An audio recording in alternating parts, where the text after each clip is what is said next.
ఉదయం 5 గంటల సమయం. పక్షుల కిలకిలలు, సూర్యుని యొక్క లేత కిరణాలు. ప్రకృతి ఎంతో అద్భుతంగా ఉన్నది. ఒక చిన్న గూటిలో పక్షి తల్లి తన పిల్లలతో మీకు ఆహారం తీసుకుని వస్తాను అని చెప్పి ఆకాశంలోకి ఎగురుతుంది. పైనుంచి చూసిన పక్షికి ఒక పొలంలో నారుమడి కనిపించింది. ఆనందంతో తన పిల్లలకు మంచి ఆహారం దొరికింది అని హృదయం సంతోషంతో నిండిపోయింది.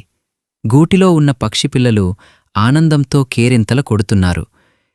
మా అమ్మ మంచి ఆహారం తీసుకొస్తుంది అని సంతోషంగా ఒకరితో ఒకరు మాట్లాడుకుంటున్నారు. కాని ఉదయం వెళ్ళిన తల్లి సాయంత్రం వరకు రాలేదు. తల్లి కోసం పిల్లలు ఎదురుచూస్తూ ఉన్నారు. అయ్యో, తల్లి పక్షి దిగిన ఆ పొలంలో వలవేసి ఉన్నది అని పక్షి గ్రహించలేదు. దాని తల ఆ వలలో చిక్కుకుంది. ఉదయం నుంచి రాత్రి వరకు పిల్లలను తలుచుకుంటూ ప్రయత్నం చేస్తూనే ఉంది. కాని బయటపడలేకపోయింది. పిల్లల గురించి ఆలోచిస్తూ కన్నీరు కారుస్తూ ప్రాణం వదిలింది.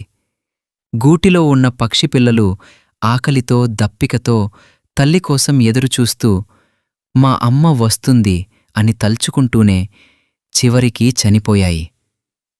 రైతుమిత్రులారా, ఒక్కసారి ఆలోచించండి.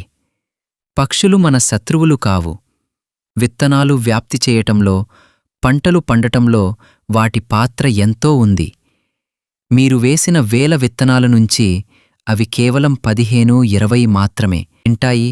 మనమంతా సంతోషంగా జీవించాలంటే పక్షులను కాపాడుకుందాం.